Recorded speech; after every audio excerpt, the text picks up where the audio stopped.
NASA, going nowhere since 1958. If you've been paying any attention to the world around you, you have easily realized that almost everything is a lie. Dare I say, a conspiracy. The world is not at all what it seems. Some may see it, many do not. But to understand one lie, you need to recognize a few. We need to think of all the lies around us, because every piece of the American way of life has sold out to corruption, big business, and government. The media narrative and hypocrisy runs deep as they go about their business of easily corrupting minds with constant propaganda, to the point now where every news piece and story has been distorted beyond recognition. And yes, even science has been tainted. Let's just consider some of the many lies, like sugar, marijuana, and tobacco science, or public water fluoridation into human-caused global warming and climate change science. How about GMOs and Monsanto, which is now owned by Bayer, which leads to big pharma and medicine, drug makers keeping you sick rather than healing you, flu shots and vaccines rather than the medicinal use and healing power of plants, which makes them no money, a healthy diet instead of low-fat snack cakes and packaged foods that are just making us fat and sick, bringing fear porn with infectious diseases, measles outbreaks, and Ebola, which fuels the healthcare industry and medical malpractice, biotech, pesticides, the EPA, and the lies continue onto the oil industry and free energy, down to the very education system that teaches it, as well as a false history, pushing Big Bang and evolution as science, with their dinosaur and missing link frauds, or teaching Common Core, simply public indoctrination programs. And then you have the college admission scams, and the universities creating huge student debt, putting people deeply indebted to the Federal Reserve banking system, which isn't even federal, onto the stock market, financial scams, and the rest of the lies. All of this in a free society, while being watched and tracked and managed by Google, Twitter, Facebook, Instagram, or even censored on YouTube, while Hollywood continues to corrupt the mind, pushing some alien agenda and a satanic message. And the music industry isn't far behind with their corruption. How about the kidnapping and human trafficking with child sex exploitation and the sexualization of minors, while pedophiles go free because of a corrupt justice system of lawyers, courts, and judges that speak another language altogether. All of it leads back to the government, which fuels the mainstream media with their hypocrisy and fake news stories. Every government agency is entirely corrupt and weaponized against the people. The IRS, the NSA, the NSF, FTC, CDC, DOD, EPA, etc. And who owns and operates the fake media juggernauts? Well, our very own CIA, who has been deeply involved with all the newspapers and magazines, just see Operation Mockingbird, pushing propaganda constantly with their incessant mainstream narrative, including press releases from government agencies, universities, corporations, and companies getting rich off government contracts. How about the false flags and covert government operations? Just see Northwoods, Gulf of Tonkin, Operation Paperclip, and thousands of others. The entire political scene with election fraud and dishonest polls, the whole left versus right two-party system, pitting citizens against each other, or the entire CIA involvement in the military-industrial complex, as more war, more conflict equals more money and more growth. Or the so-called war on drugs. Our own federal government has been engaged in a shady operation of alliances with the world's largest drug cartels. Our incarceration percentage has grown by 6 times since Nixon declared a war on drugs in 1971. When planes took arms to the Contras in Nicaragua, these same planes returned with cocaine, shielded from law enforcement by the CIA. Yeah, an illegal drug trade. Just another pointless sham proving our own CIA is engaged with criminals and is criminal itself. Just look at the weapons and arms dealings of the CIA while actively trying to take yours. The constant barrage of lies and deceptions like the official 9/11 story and the government-run commissions. So many lies, and I could do a film on each one of those separately, and perhaps I will. But this film asks you one important question. If they lie to you about all that, if they have deceived you at every possible turn, what makes you think that they're telling you the truth about space? You see, sometimes people want to know the truth, but many times they do not. They like the idea of truth, but not the actual, real truth. When it comes to the United States space program, however, in my opinion, people certainly don't want the truth. They want the lore, the ideals, that patriotic feeling, the ideas of space travel, trillions and trillions of miles, American dominance and ingenuity, and the brilliant minds of mankind coming together to do the impossible. It's our destiny to be in the stars. This has always been the reason for space, making dreams come true, inspiring children and adults to do more, to strive for more, to reach for the stars, and to achieve the impossible. In this movie, I will explain my opinion of space and space travel. I will talk about what I think space is and isn't, and to do so, I'll talk about the past 11 presidents as well as the current president, Donald Trump. I'll go through the list of presidents and show that they have all cared little for space travel other than national prestige, and the reason for this, I believe, is multifaceted. I believe NASA to be little more than a jobs program, mixed with some research and development, focusing on engineering and technology. They also sell a fantasy and a worldview to the population. They instill pride and wonder, but what they haven't done and don't do is go anywhere. Hence the name of this film, NASA Going Nowhere Since 1958. Now, I could go deep into the various space-related deceptions and pick apart NASA films scene by scene, and while I'll do a little of that, this film is much different. Maybe I'll do other films on the various lies and pseudoscience pushed by the space agency, but this film will go president by president, give a little background, and show that it has always been and continues to be a back-and-forth game of sorts, where NASA can blame the president and the president can blame NASA, in the end allowing research and jobs to continue while ultimately going nowhere. Of course, we're going to spend most of our time on Kennedy and Nixon, especially since this month has been the 50th anniversary of quite possibly the largest deception ever pulled on the people of this earth, the nonsense assertion that 50 years ago, NASA sent men to the moon. Many people may not agree with anything I say throughout this film, and that's okay. I don't agree with most of what I hear in the mainstream media. That's because I'm looking for the truth and not just the story I'm supposed to believe. If you don't agree with me or see things a different way, well, it could be because you trust the mainstream media, meaning you do believe what you're supposed to believe, what this world wants you to believe, in which case I think you'll always be missing the truth. What I want to make clear from the start is that you're free to believe whatever you want, as am I.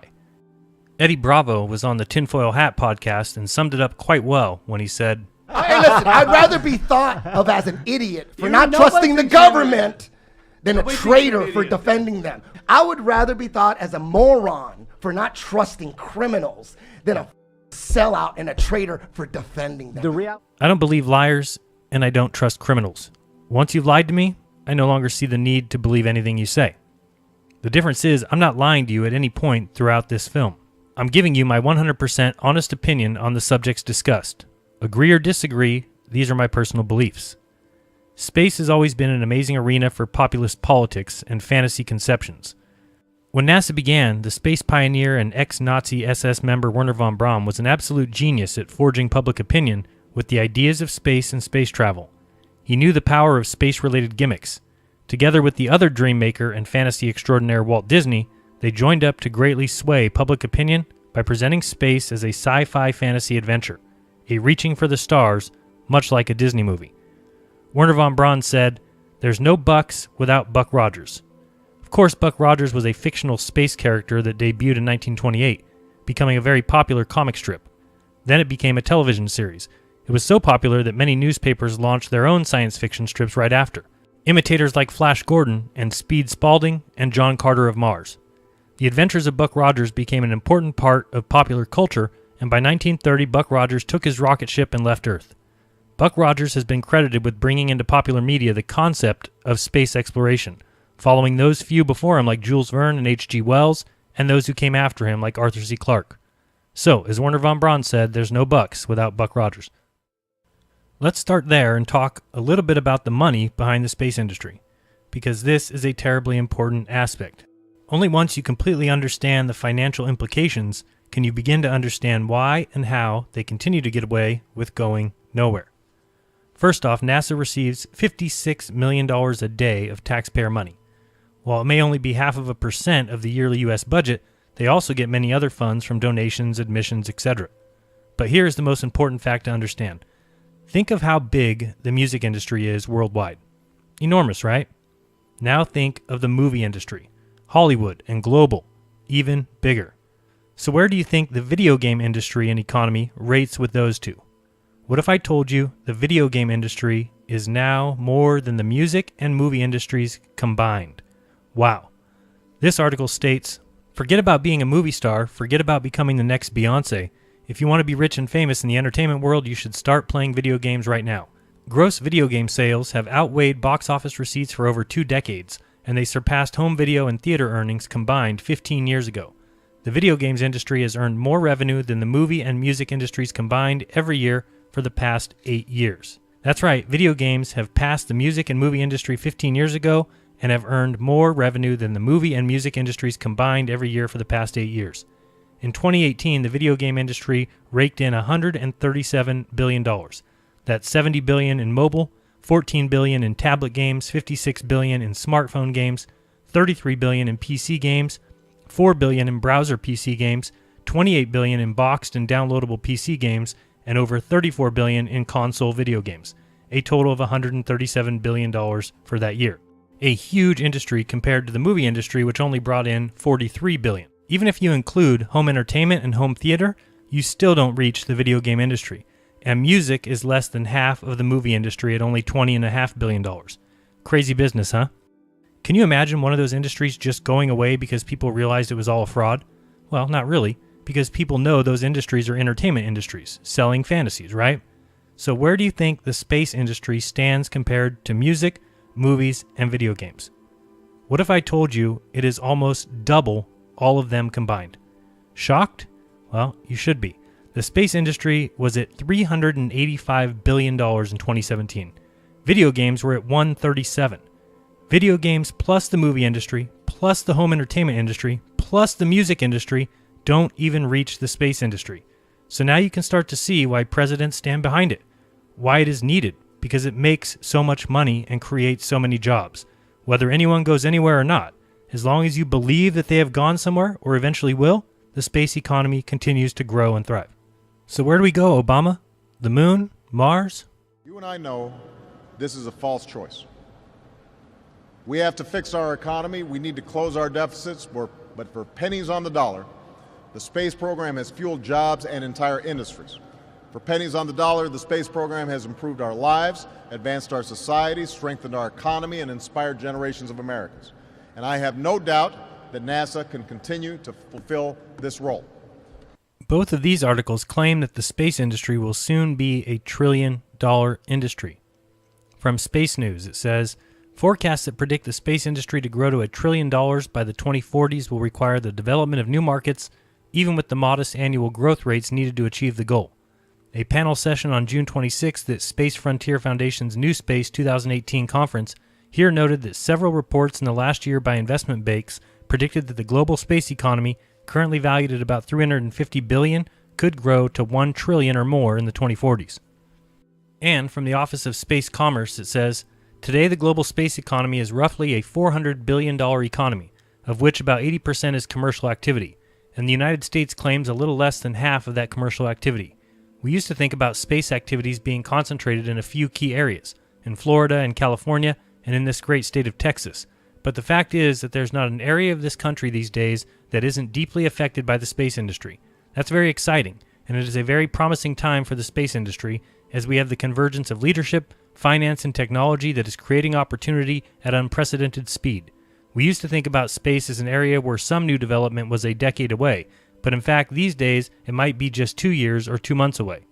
Of course, always in the future. Not here yet, but it'll be here soon.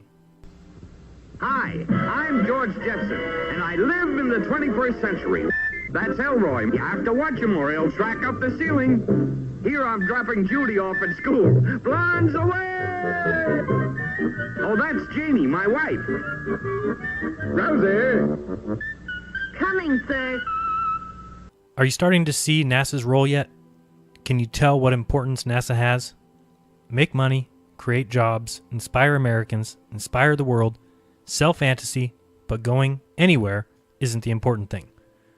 whether it's in 1980 for those around in 1960, or in 2000 for those of us who were around in 1980, or in 2020 for those people living in the year 2000, or in 2030 or 2040 for those of us living now.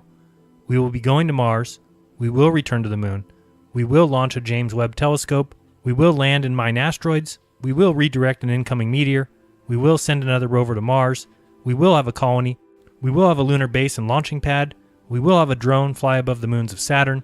We just need more money and more time. We will continue to provide jobs, we will continue to inspire, we will continue to innovate, and we will continue doing what we've always done since 1958. Going nowhere. So who knows about the deception, you ask? Do the presidents know? To be honest, I have no idea. It's just another lie that is told to the world population.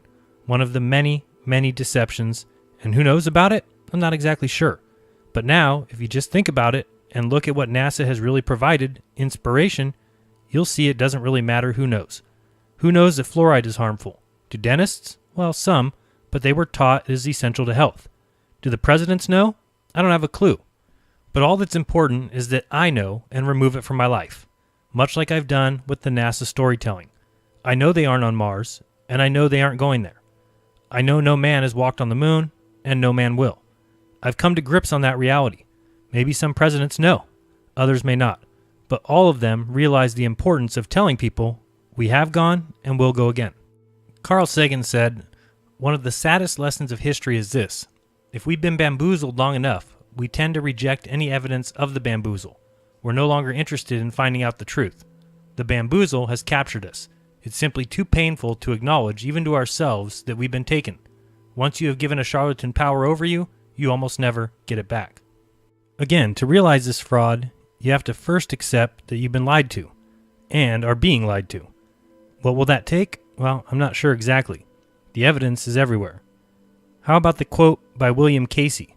And despite what you may hear elsewhere, it has been verified by a source who was there that the then CIA director, William Casey, actually said in 1981, "We will know our disinformation program is complete when everything the American public believes is false."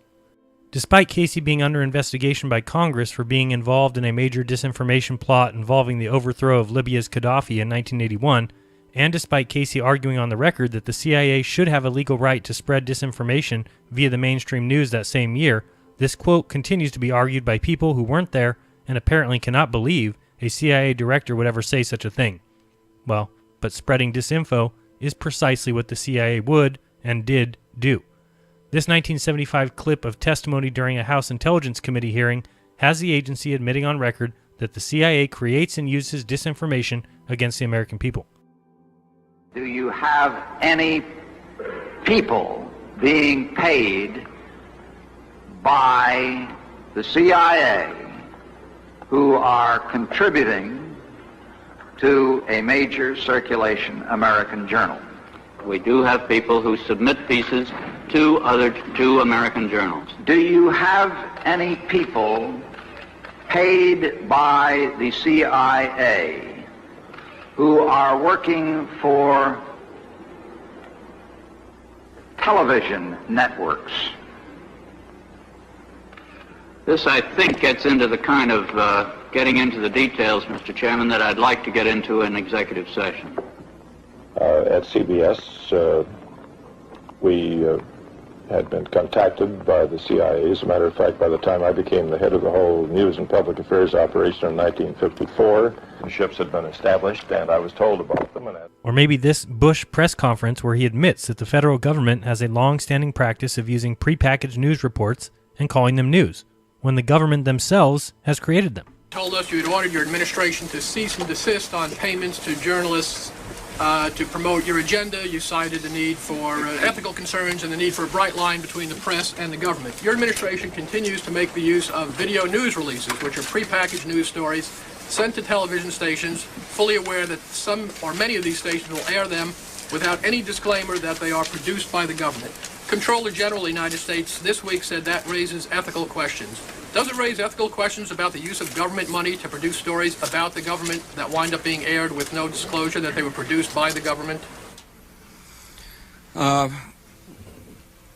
There is a Justice Department opinion that says these pieces are within the law so long as they're based upon facts, not advocacy. And I expect our agencies to adhere to that ruling, to that Justice Department opinion. This has been a long-standing practice of the federal government to use these types of videos. The Agricultural Department, as I understand, has been using these videos for a long period of time. The Defense Department, other departments have been doing so. It's important that they be based upon the guidelines set out by the Justice Department. Now, I think it'd be helpful if local stations then disclose to their viewers if that's, that this was based upon a factual report and they chose to use it. But evidently in some cases that's not the case. So anyway. The administration could guarantee that's happening by including that language in the prepackaged report. Yeah, look, oh, you mean a disclosure? I'm George W. Bush and I... Well, some way to make sure it couldn't air without the disclosure that you believe is so vital.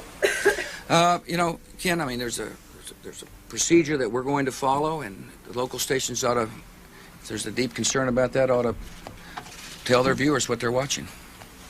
Yes, sir. Or maybe you need to hear an apology directly from Clinton about the thousands of government-sponsored experiments performed on American citizens without their approval. This report I received today is a monumental document in more ways than one. But it is a very, very important piece of America's history, and it will shape America's future in ways that will make us a more honorable, more successful, and more ethical country. What this committee learned, I would like to review today with a little more detail than Dr. Frayden said, because I think it must be engraved on our national memory. Thousands of government-sponsored experiments did take place at hospitals, universities, and military bases around our nation. The goal was to understand the effects of radiation exposure on the human body. While most of the tests were ethical by any standards, some were unethical, not only by today's standards, but by the standards of the time in which they were conducted. They failed both the test of our national values and the test of humanity. Informed consent means your doctor tells you the risk of the treatment you are about to undergo. In too many cases, informed consent was withheld. Americans were kept in the dark about the effects of what was being done to them. The deception extended beyond the test subjects themselves to encompass their families and the American people as a whole. For these experiments were kept secret, and they were shrouded not for a compelling reason of national security, but for the simple fear of embarrassment, and that was wrong. So today, on behalf of another generation of American leaders and another generation of American citizens, the United States of America offers a sincere apology to those of our citizens who were subjected to these experiments, to their families, and to their communities. When the government does wrong, we have a moral responsibility to admit it. The duty we owe to one another to tell the truth and to protect our fellow citizens from excesses like these is one we can never walk away from. Our government failed in that duty, and it offers an apology to the survivors and their families, and to all the American people who must be able to rely upon the United States to keep its word, to tell the truth, and to do the right thing. Perhaps you need to read the released CIA documents stating that the CIA considered enlisting mafia gunmen from Sam Giancana's Chicago outfit to take out Castro. Luckily, Robert Kennedy was opposed to that plan, worrying that such a service rendered would make Giancana difficult to prosecute in the future. And as part of the anti-Castro Operation Mongoose, the CIA floated the idea of an Operation Northwood-style false flag attack on American soil in order to discredit Castro. We could develop a communist Cuban terror campaign in the Miami area, in other Florida cities, and even in Washington. We could sink a boatload of Cubans en route to Florida, real or simulated. We could foster attempts on lives of Cuban refugees in the American states, even to the extent of wounding in instances to be widely publicized. Exploding a few plastic bombs in carefully chosen spots, the arrest of a Cuban agent and the release of prepared documents substantiating Cuban involvement also would be helpful in projecting the idea of an irresponsible government. Which government do you think is irresponsible? And lastly, we can see that the CIA and NASA have been up to no good from the start. After Francis Gary Powers was shot down over the Soviet Union during a CIA spy flight on May 1st, 1960, NASA issued a press release with a cover story about a U-2 conducting weather research that may have strayed off course after the pilot reported difficulties with his oxygen equipment. To bolster the cover-up, a U-2 was quickly painted in NASA markings with a fictitious NASA serial number and put on display for the news media at the NASA Flight Research Center at Edwards Air Force Base on May 6, 1960. The very next day, Soviet Premier Nikita Khrushchev exposed the cover-up by revealing that the pilot had been captured and confessed, and espionage equipment had been recovered from the wreckage.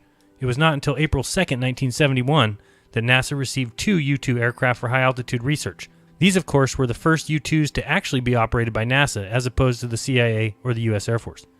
Now, all of this is meant to show you that you've been lied to, and you have every right to question what liars and criminals tell you, especially when they put it in textbooks and force it into the minds of children and put it in the mainstream news daily, which, of course, is made up of only some CIA employees. So the lies are obvious and the lies are many, but do you still believe them about space? Well, I don't. And now we can begin with the presidents. So why the presidents? Well, the president is not only commander-in-chief, he's the commander-in-chief of NASA. NASA is an administrative function in our government, and it reports directly to the President of the United States. It is the president and his staff that set NASA's agenda and request the budgetary resources needed to carry it out. So no one other than the president ultimately has greater influence over the direction and the pace of the U.S. space efforts. Congress then has to approve it, but normally makes little to no changes to the presidential recommendations. When it comes to the presidents, in my mind, the job is pretty simple. You toe the line, you make a splash if you need it for re-election, celebrate the so-called achievements to show that you care, speak softly of tragedies, but ultimately you can't make NASA do anything or go anywhere. Up first is Dwight D. Eisenhower, president from 1953 to 1961. His vice president, of course, was Richard Nixon, hand-selected by Prescott Bush. He announced in 1955 that the U.S. would launch a satellite a few years in the future. I guess it takes a long time. But he was beat to the punch when Russia launched Sputnik in 1957. They say this is why he signed legislation that started NASA, but he wasn't too worried about Sputnik as he called it one small ball in the air. But the public was scared, so NASA to the rescue. He didn't think we needed a civilian space company, thought everything should go through the DoD, but Nixon and LBJ convinced him. Remember, the Texas connection. Prescott handpicked Nixon, and LBJ was the Senate Majority Leader. Eisenhower believed anything space should be all DoD, so much so that he decided the astronauts should be all military. Makes sense, right? Guys who have taken an oath of secrecy? But he saw what Russian propaganda had done, and so followed the leader. Calmed the public fears with NASA and his calming voice from space in 1958. The world got to hear his voice from a tape recorder on a satellite. Hilarious. Listen in. We have on tape or recorded the voice of the President of the United States as it's being broadcast to Earth from our great satellite put into orbit last night. Through Radio Press, WBAI, and this particular program are able to bring you the voice of the President of the United States as it is being endlessly repeated in the endless orbit around the world, a voice addressed to all men everywhere. This is the President of the United States speaking. Through the marvels of scientific advance, my voice is coming to you from a satellite circling in outer space. Through this unique means, I convey to you and to all mankind America's wish for peace on earth and goodwill toward men everywhere. And so NASA was created, an open and transparent agency in contrast to Russia. Speaking of which, check out the movie The Cosmonaut Cover-Up to see how deep the Russia lies ran. Even Nikita Khrushchev's son, Dr. Sergei Khrushchev, speaks to the massive lies and the propaganda. How massive? Well, now they don't even think Yuri Gagarin was the first man in space. Just another guy on a reverse bungee jump, really. They even delete cosmonauts from photos. It's pretty funny. and not too bad if you like that kind of documentary, so check it out. Here's a small clip. After several decades of propaganda, lies, and official denials, the truth about one of humanity's greatest achievements can now be told. He gave NASA the Army's Jet Propulsion Lab, JPL, and the German rocket team led by Nazi Werner von Braun. Remember, Jack Parsons was a principal founder of JPL with his Suicide Squad. Lastly, Eisenhower had no desire for a space race or moon mission, well, because he wasn't up for re-election. He leaves quietly, handing space off to Kennedy, but does leave us with 2 warnings. One of them we've all heard many times before. We must guard against the acquisition of unwarranted influence, whether sought or unsought, by the military-industrial complex. The potential for the disastrous rise of misplaced power exists and will persist. We must never let the weight of this combination endanger our liberties or democratic processes. The second one you may never have heard before. Let's listen in. Yet in holding scientific research and discovery in respect, as we should, we must also be alert to the equal and opposite danger that public policy could itself become the captive of a scientific, technological elite. A scientific, technological elite. Well, doesn't that certainly sound like what we have today? A scientific space agency that is allowed to go nowhere, constantly, changing plans every few years, spending huge amounts of money and resources, but never really getting anywhere, literally. But they keep being handed dollars and creating jobs, buying equipment, funding research, but all of it just seems to keep going round and round. Next up, we have John F. Kennedy, president from 1961 till his assassination in 1963. His vice president, of course, was Lyndon B. Johnson, someone instrumental in NASA's start. First off, Kennedy knew nothing about space, but he wanted to make a splash for a possible re-election, so he asked LBJ to find out if we could do something big in space, and was told possibly the moon in 1967. So he agreed to increase the NASA budget big time and made a huge proclamation. But why, some say, the moon? Why choose this as our goal? And they may well ask, why climb the highest mountain? Why, 35 years ago, fly the Atlantic? Why does Rice play Texas? We choose to go to the moon. We choose to go to the moon in this decade and do the other things, not because they are easy, but because they are hard. Because that goal will serve to organize and measure the best of our energies and skills. Because that challenge is one that we're willing to accept, one we are unwilling to postpone, and one we intend to win, and the others too.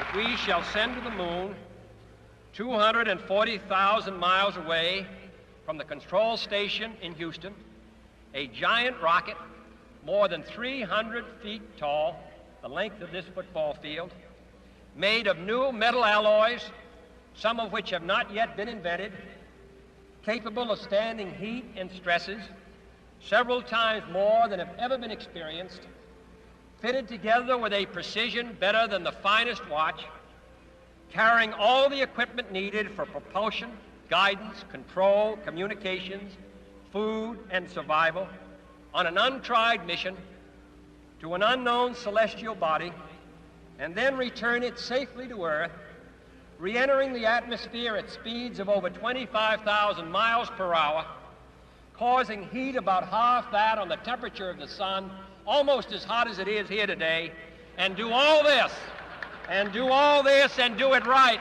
and do it first before this decade is out, then we must be bold. He wasn't even technologically minded, but certainly bold. And so he declared it, but even NASA Administrator James Webb knew that statement was trouble. Remember, Kennedy announced the moon in May of 1961, but listen to this convo in November of 1962. Things weren't looking so good, but Kennedy had already said it and was hoping for this to help his re-election. He even states in this off-the-record meeting that he is not interested in space. You put this program, I think this program is the top priority.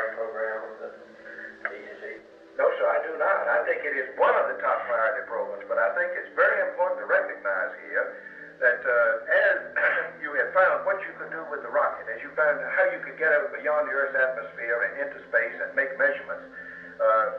Several scientific disciplines that are very powerful have begun to converge on this area. Jim, I think it is the top priority. I think we ought to have that very clear. Some of these other programs can slip 6 months or 9 months, and nothing particularly is going to happen. It's going to but this is important for political reasons, international political reasons, and this is, whether we like it or not, in a sense, a race. If we get second to the moon, it's nice, but it's like being second any time. So that if we're second by 6 months, because we didn't give it the kind of priority, then of course that'd be very serious. So I think we have to take the view this is the top priority. Number one, there are real unknowns as to whether man can live under the weightless condition and you will ever make the lunar landing. This is one kind of political vulnerability I'd like to avoid such a flat commitment to. I agree that we're interested in this, but we can wait 6 months. But you have to use that information to do your thing. Yeah, but only when that information directly applies to the program. Jim, I think we got to have that. Mr. President, we don't know a damn thing about the surface of the moon, and we're making the wildest guesses about how we're going to land on the moon. And we could get a terrible disaster from putting something down on the surface of the moon that's very different than we think it is. And the scientific programs that find us that information have to have the highest priority, but they are associated with the lunar program. The scientific programs that aren't associated with the lunar program can have any priority we please to give them. Now, the other thing is, I would certainly not favor spending $6 to $7 billion to find out about space. Why are we spending $7 billion in getting fresh water from salt water when we're spending $7 billion to find out about space? So obviously you wouldn't put it on that priority except for the defense implications. And the second point is the fact that the Soviet Union has made this a test of the system. So that's why we're doing it. So I think we've got to take the view that this is the key program, and the rest of it, not so that we can find out about it, but there's a lot of things we want to find out about. But you see, cancer and everything else. When you talk about this, it's very hard to draw a line between what I think everything that we do ought to really be tied into getting onto the moon and ahead of the Russians. Why can't it be tied to preeminence in space, which are your own words? Because, by God, we've been telling everybody we're preeminent in space for 5 years. Nobody believes that because they have the booster and the satellite. But I do think we ought to get it really clear that the policy ought to be that this is the top priority program of the agency and one of the two, except for defense, the top priority of the United States government. I think that's the position we ought to take. Now, this may not change anything about that schedule, but at least we ought to be clear. Otherwise, we shouldn't be spending this kind of money because I'm not that interested in space. I think it's good.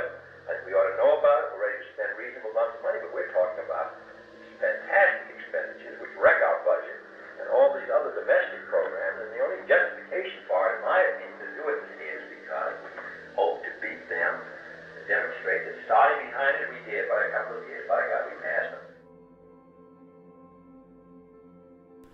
A lot of interesting things said there in late 1962. Kennedy had already proclaimed that we were going to the moon just a year earlier, even though we'd never even put a person in space. His re-election was not looking good if it was decided we couldn't go. So the head of NASA knew they had no knowledge of the moon or how to operate in space even. And JFK admits he isn't even interested in space, it's all a prestige thing. Now, by September of '63, Kennedy now doesn't even think we'll be first. Now he thinks we should go to the moon with Russia. Shortly after this speech, rarely heard, he is killed, and the cooperation idea disappears. Again, remember the Texas connection of Prescott, George H.W., and LBJ. Finally, in a field where the United States and the Soviet Union have a special capacity in the field of space, there is room for new cooperation, for further joint efforts in the regulation and exploration of space. I include among these possibilities a joint expedition to the moon. Space offers no problems of sovereignty. By resolution of this assembly, the members of the United Nations have forsworn any claim to territorial rights in outer space or on celestial bodies, and declared that international law and the United Nations Charter will apply. Why, therefore, should man's first flight to the moon be a matter of national competition? Why should the United States and the Soviet Union in preparing for such expeditions, become involved in immense duplications of research, construction, and expenditure, surely we should explore whether the scientists and astronauts of our two countries. Of course, Kennedy is killed and the space race is back on. In steps Lyndon B. Johnson, who was president from 1963 until 1969. His VP was Hubert Humphrey. LBJ toes the line. He keeps the heavy funding going to NASA and continues to push for the moon. As Kennedy's VP, he was the chairman of the National Aeronautic Space Council, so of course NASA gets to keep their increased funding and LBJ pushes space big time. But he was also the president when the Apollo 1 fire took 3 lives. Well, 4 if you count Tom Barron. In my interview with Gary Corsair, you can find out a lot about this so-called accident. Tom Barron is the one that testified against NASA, and his report was lost. A week later, he gets hit by a train, dies, as does his wife and child. That train was on a NASA track that came from a NASA switchyard. There were 2 witnesses, one refused to ever speak. The one who did speak lived in a home owned by North American Aviation, the employer of Tom Barron. His lawyer died that same year from a massive heart attack. A reporter on Barron's side committed suicide by jumping out of a plane and not pulling his parachute. A worker that was said to be on the train when Barron hit it says that's a fabrication because he wasn't. And the coroner said, yes, that's my signature on the death certificate, but doesn't recall doing the autopsy. Also, Johnson allowed NASA to do its own investigation into the accident of Apollo 1. And remember, it was Johnson who was the one who started the Great Warren Commission, who of course concluded that Lee Harvey Oswald was the lone gunman. Good old LBJ. And then came Nixon, finally becoming president from 1969 to 1974 before resigning. He had 2 vice presidents, Spiro Agnew, before he resigned, and then Gerald Ford. We all know that he spoke via telephone to Neil and Buzz while they were on the moon 240,000 miles away. I'm talking to you by telephone from the Oval Room at the White House. And this certainly has to be the most historic telephone call ever made from the White House. I just can't tell you how proud we all are of what you have done. For every American, this has to be the proudest day of our lives. And for people all over the world, I am sure that they too join with Americans in recognizing what an immense feat this is. Because of what you have done, the heavens have become a part of man's world. And as you talk to us from the Sea of Tranquility, it inspires us to redouble our efforts to bring peace and tranquility to earth. For one priceless moment in the whole history of man, all the people on this earth are truly one. One in their pride in what you have done, and one in our prayers that you will return safely to earth.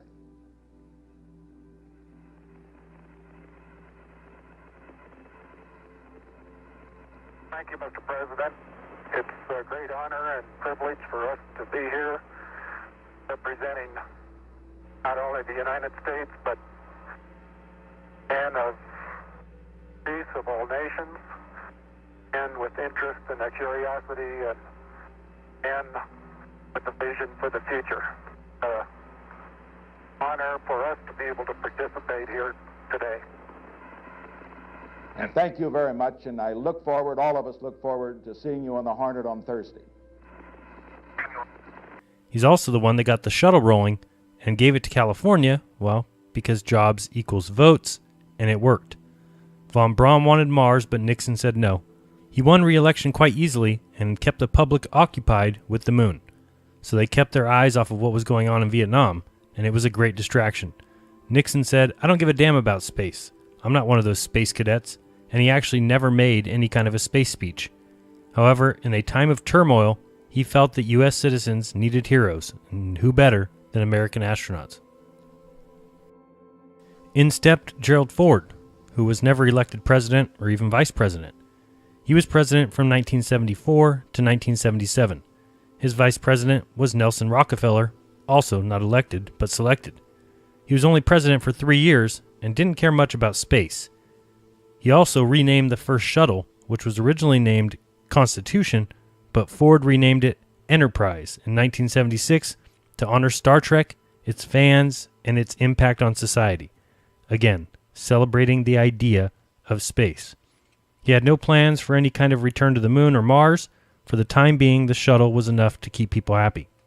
And of course, if you're looking for the connections, he was a Warren Commission member and also selected George Herbert Walker Bush as the head of the CIA. Let me call to express my very great admiration for your hard work, your total dedication in preparing for this first joint flight.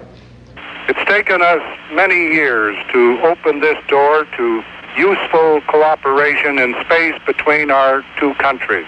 And I'm confident that the day is not far off when space missions made possible by this first joint effort will be more or less commonplace.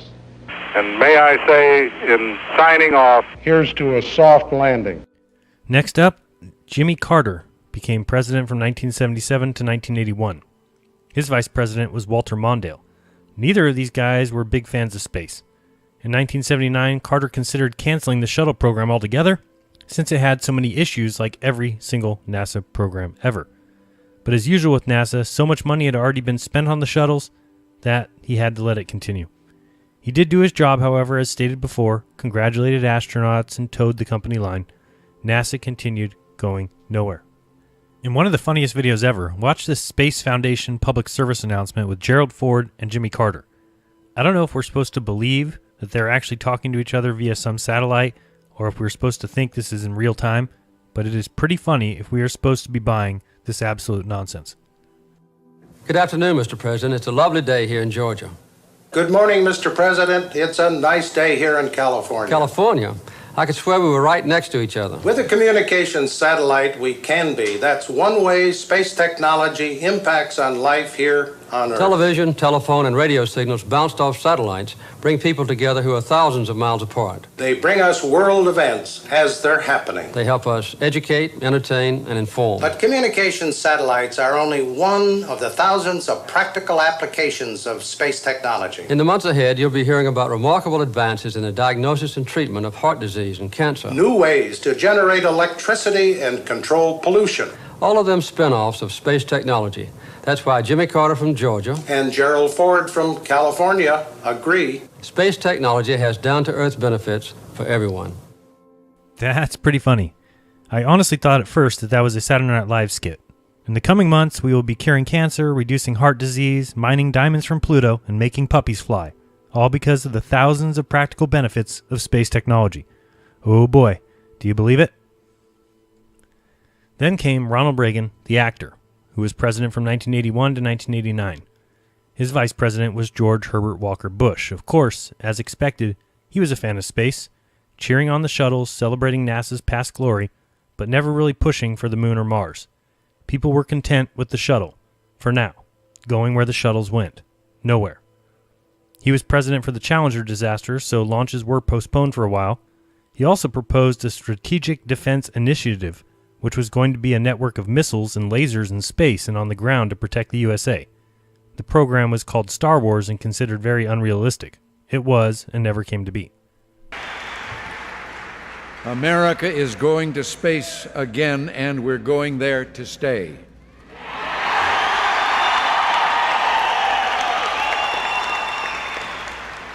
Commander Rick Hawk, pilot Dick Covey, and mission specialist Pinky Nelson, Mike Lounge, and Dave Hilmers are space-age pioneers, but their spirit is rooted deep in our heritage. We're a nation born of pioneers, and we'll always create our future on the frontier. Americans can live no other way.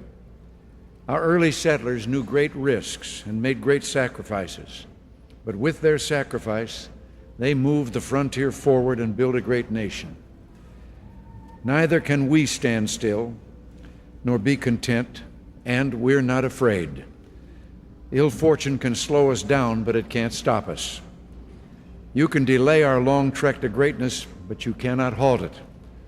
How better can we pay tribute to those who came before us than by continuing their quest for knowledge, their struggle against limits by continuing to push toward the far frontier.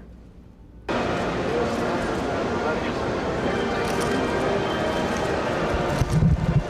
President, would you have liked to have made a bigger commitment to the space program in terms of money for the future than you have? I'll try to do all that's possible against problems. This program is the highest priority.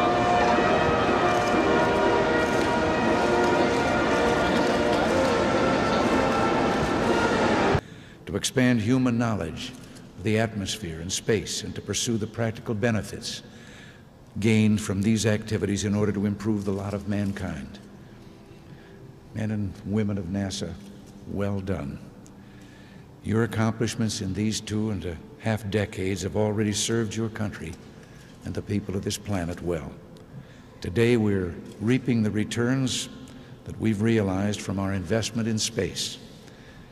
And let me add, when the figures are put together, we're not only getting our money's worth, our commitment to space has been one of the best investments we've ever made as a nation.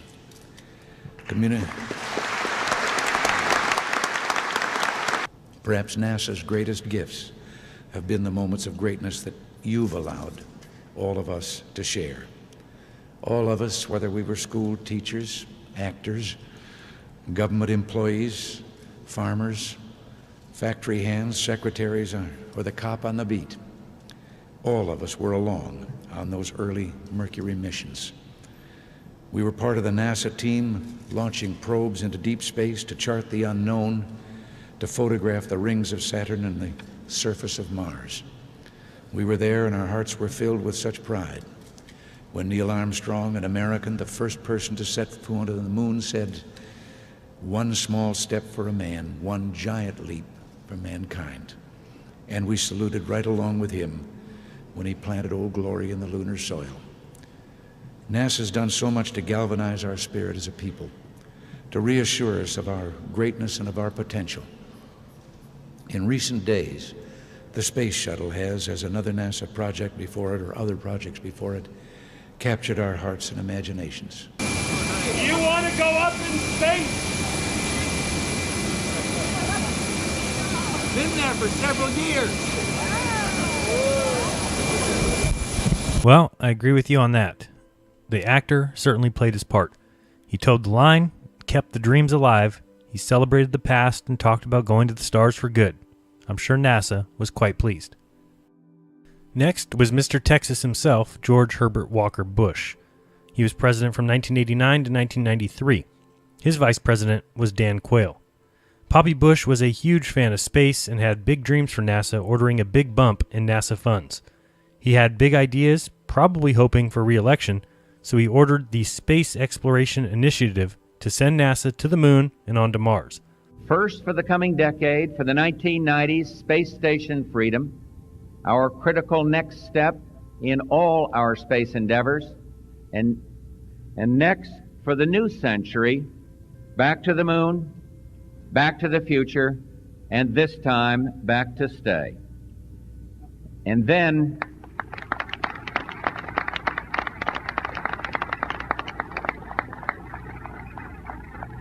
a journey into tomorrow, a journey to another planet, a manned mission to Mars.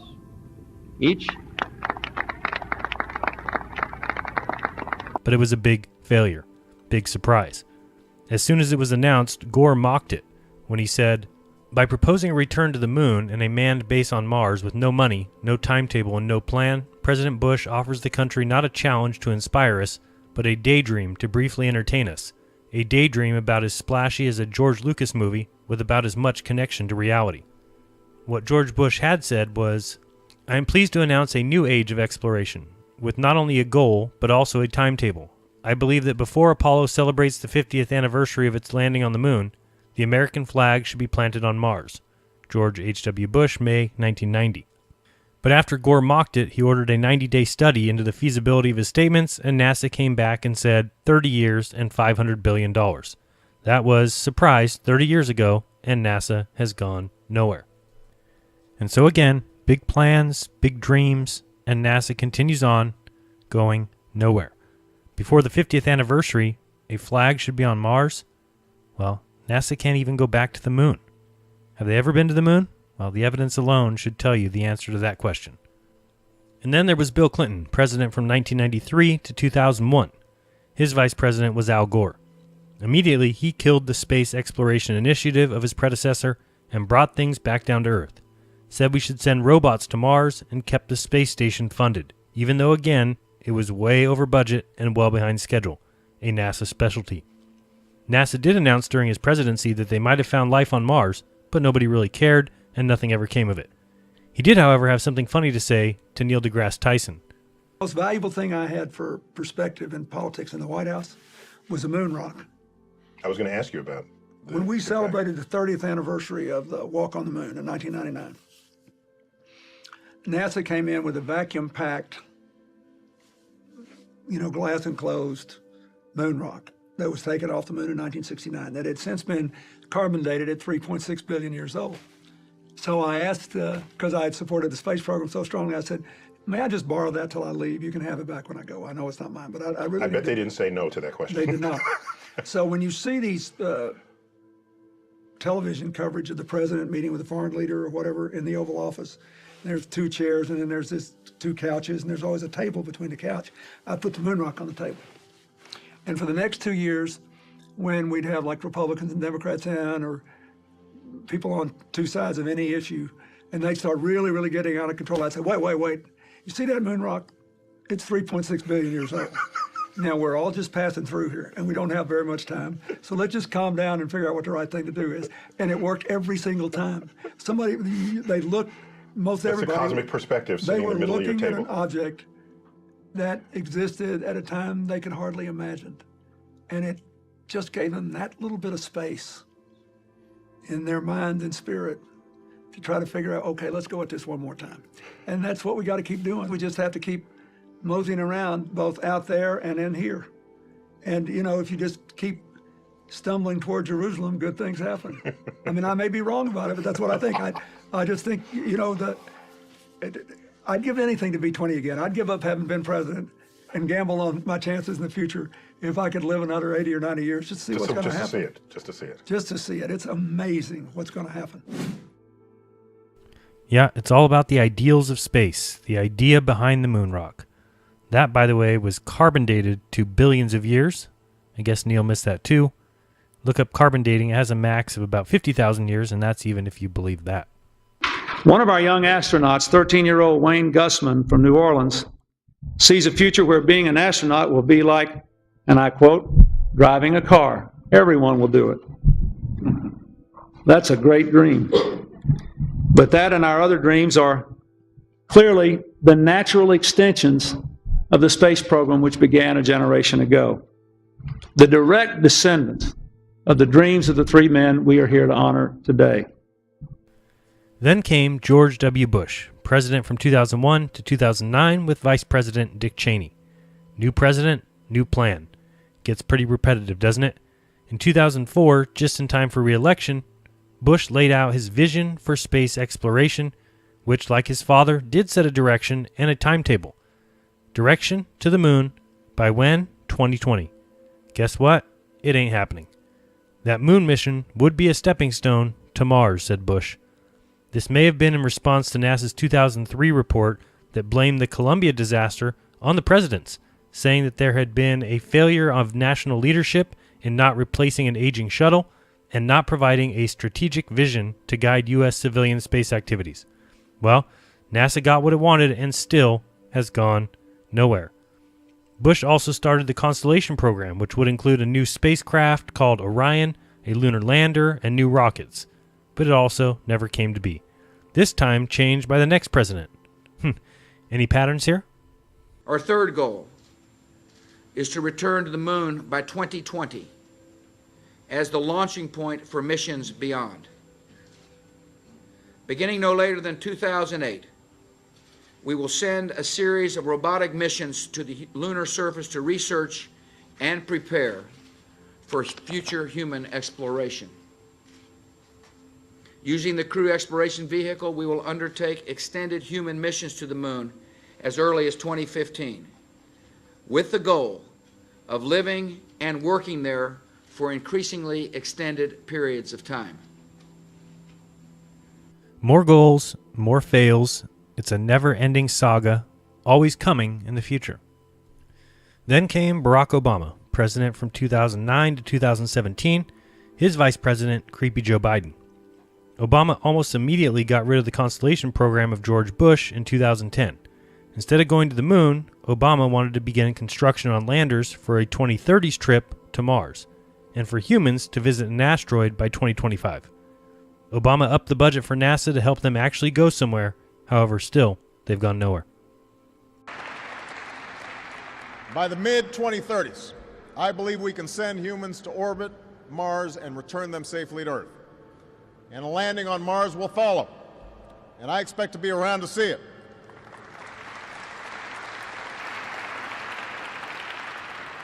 I understand that some believe that we should attempt a return to the surface of the moon first, as previously planned. But I just have to say, pretty bluntly here, we've been there before. Buzz has been there. There's a lot more of space to explore and a lot more to learn when we do. So I believe it's more important to ramp up our capabilities to reach and operate at a series of increasingly demanding targets while advancing our technological capabilities with each step forward. And that's what this strategy does. And that's how we will ensure that our leadership in space is even stronger in this new century than it was in the last.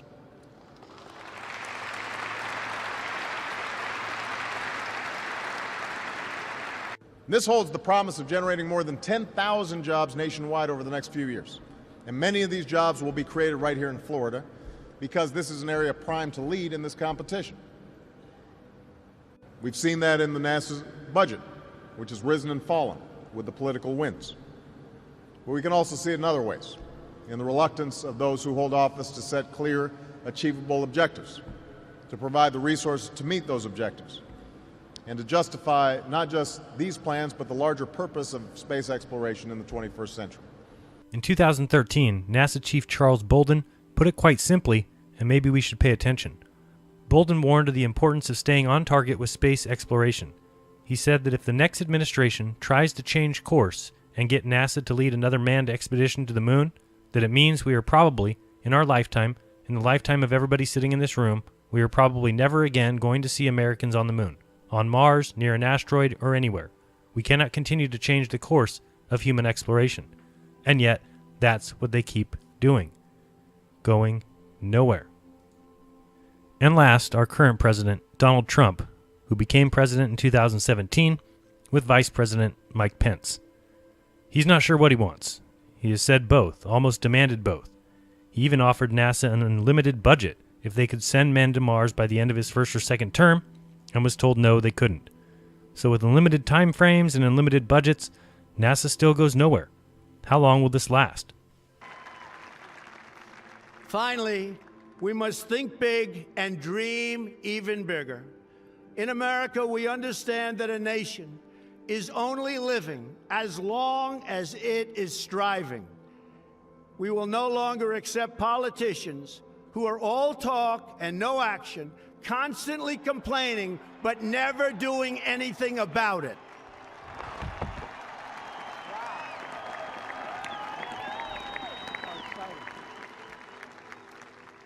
The time for empty talk is over. Now arrives the hour of action.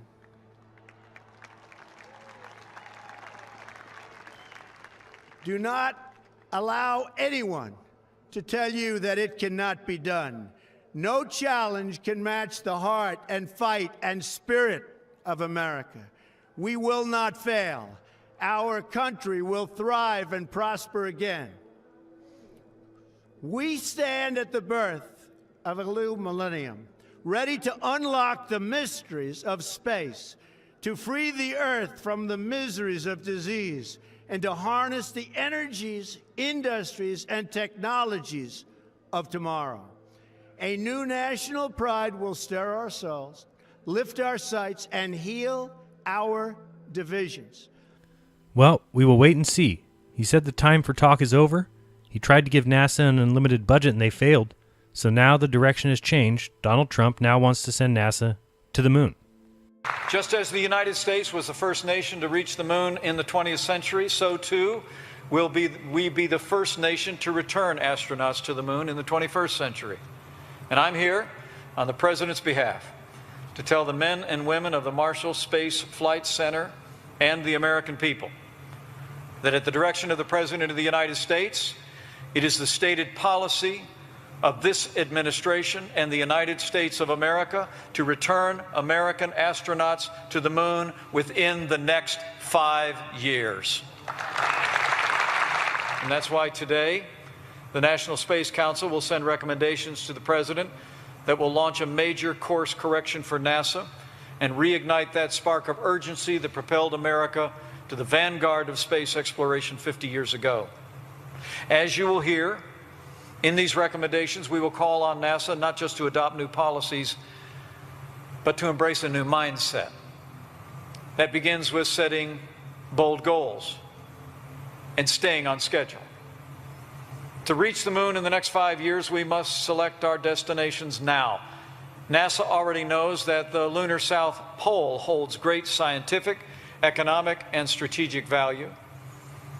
But now it's time to commit, to go there. And today, the National Space Council will recommend that when the first American astronauts return to the lunar surface, that they will take their first steps on the moon's South Pole. And here's the other thing that should be obvious. 5 years from 2019 is 2024, which will be exactly when Trump and Pence will be leaving office if they're at the end of the second term. And again, this will just get pushed onto the next president, who will come out and announce a new directive, and NASA will go back to doing exactly what they've done since 1958, going nowhere. Okay, thank you very much. For almost 6 decades, NASA's work has inspired millions and millions of Americans to imagine distant worlds and a better future right here on Earth. I'm delighted to sign this bill. It's been a long time since a bill like this has been signed, reaffirming our national commitment to the core mission of NASA: human space exploration, space science, and technology. All right, so in this film, we covered a few things. We discussed lies and deceptions and realized the world is not what we were taught. We discussed how large the space industry is and why it can continue to operate without actually going anywhere. And then I discussed each president simply to show that it is promises, promises, and never delivery. There is so much more to discuss under the banner of NASA going nowhere since 1958. My plan is to come back with future installments to cover the many other areas of NASA deception. Of course, I didn't get into the occult roots of NASA or von Braun's shady history. I didn't show all the moon landing anomalies or how the rover, when sped up, looks exactly like a sand buggy. Didn't show the terrible liftoff videos. If you just think about it, though, the deception runs so deep. I mean, really think. There are only 2 locations that we can even go to, even if you believe all this nonsense. Mars and the moon. That's it. Forever. There's nowhere else we can even reach. Even if you give NASA that much, they can't even go there. They're simply stuck. And if you ask me, it's because they can't go to either. So they will forever keep waffling back and forth. Even when someone sets a clear directive. But as long as it goes back and forth, up and down, they are allowed and encouraged, in fact, to go nowhere at all. They have an excuse, and so it goes back and forth, mission to mission, nowhere to nowhere. So the moral of the story really is you need to do your own research on all these matters. Don't believe me? Go look into Stanley Kubrick and Arthur C. Clarke's movie 2001: A Space Odyssey. Look into the movie Room 237 so you can see for yourself how Kubrick told you what's going on. You can see Danny playing with his cars in the hallway that matches the NASA launch pads in The Shining. How he rises up wearing the Apollo 11 sweatshirt. Look into the movie Eyes Wide Shut, which Kubrick died days before its release, and ask yourself why in the contract was it demanded by Kubrick that the movie had to be released on July 16, 1999, 30 years to the day after the Apollo 11 launch. So thanks a lot for watching. If you enjoyed this film and would like to see more, I could use your support. You can send me $1 or $5 or the price of a movie ticket by going to paypal.me/Jaron, or you can become a patron at patreon.com/Jaronism. And by the way, a huge shout out and a huge thank you to all my current patrons. You guys are the best and make this channel and this film possible. Or you can buy a shirt. The links to the shirts are in the description. So thanks again, and don't worry, I'll be here waiting while NASA continues going nowhere since 1958. This has been Jeranism. Till next time, peace.